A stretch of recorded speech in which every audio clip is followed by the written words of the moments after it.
We've all done it. We've all made a bigger mess trying to fix a mistake than we had before we made the mistake.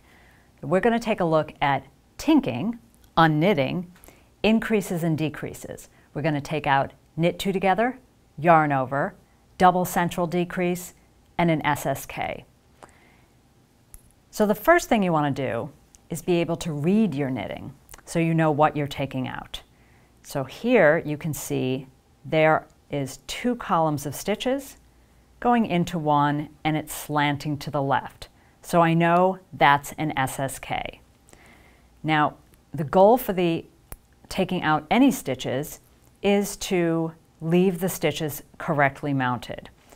Now, I need to take my needle and put it through both stitches, and you know you've done it correctly if you take a look, and your needle is going in the same hole that the yarn is coming out.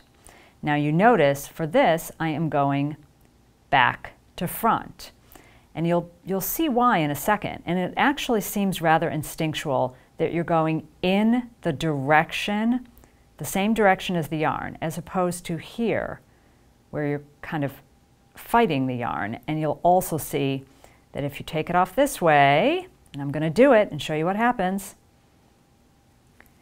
the stitches have now switched places. They've reversed. So that's a little extra movement.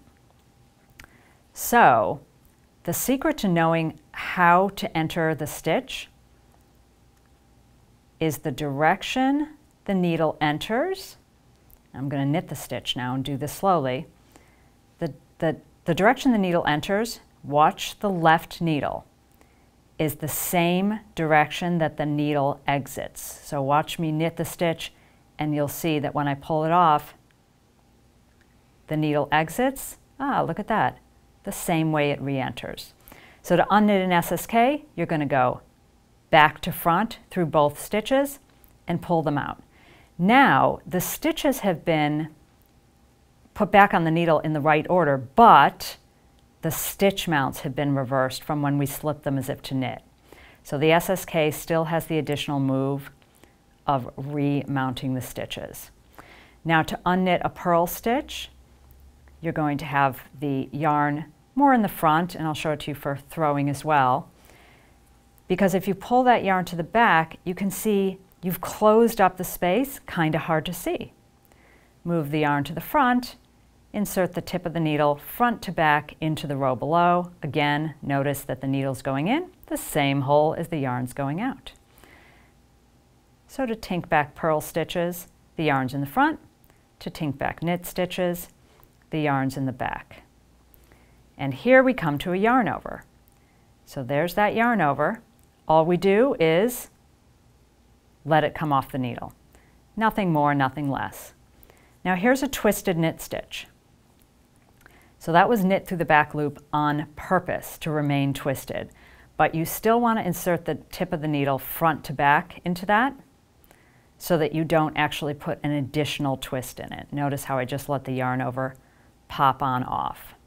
But next we're coming to a little tricky guy, which is the double central decrease.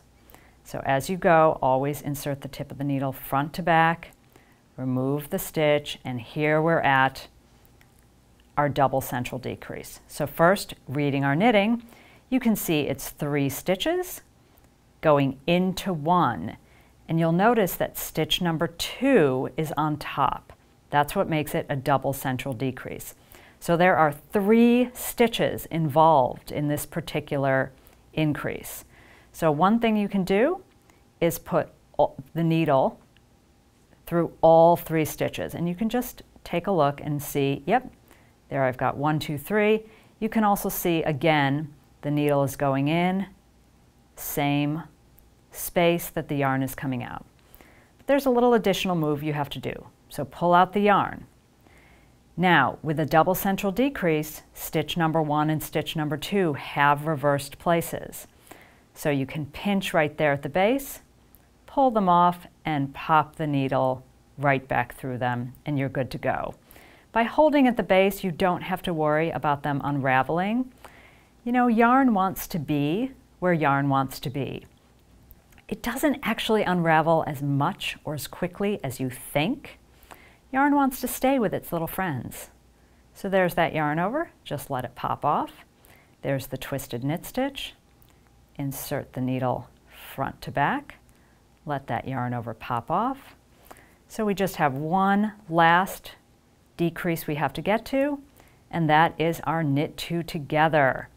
So in reading our knitting, we have a decrease that slants to, let's get that down, decrease that slants to the right. You can see that's 2 stitches going into one, and the slant is going off to the right.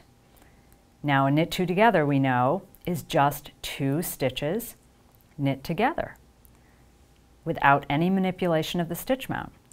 So that means we're going to unknit it the same way we unknit a regular knit stitch, front to back, but this time not through one, but through both of them, and pull out. And voila, we have unknit an entire row of lace without any fuss or muss or tragedy.